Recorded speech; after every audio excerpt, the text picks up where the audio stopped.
Yo guys! So for today's video nga guys ay sasagutin natin at bibigyan ng reaksyon ang katanungan ni Miss Melanie Tagaharito na ang tanong niya ay bakit ganon sis? Kung nakikita niyo na niyo sa taas. So guys, ito po ang sagot dyan.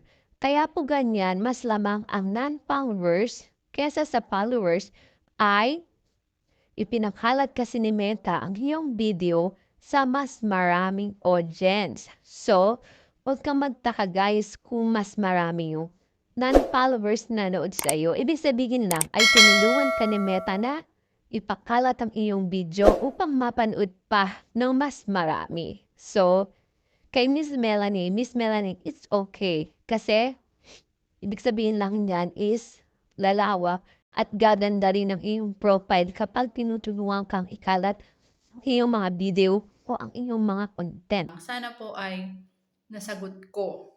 Itong video na 'to, Miss Melanie, ay sana mapanood mo. Ito ay para sa iyo. At do'n sa mga nagtataka at nagtatanong, tingnan niyo rin po yung inyong mga insights kung ganyan din ba. So, matuwa kayo kasi dumadami at dumadami ang inyong mga viewers at inyong mga followers dahil diyan. So, for today's video is iyon lang ang aking masasabi. So, mas maraming non-followers, mas maraming viewers.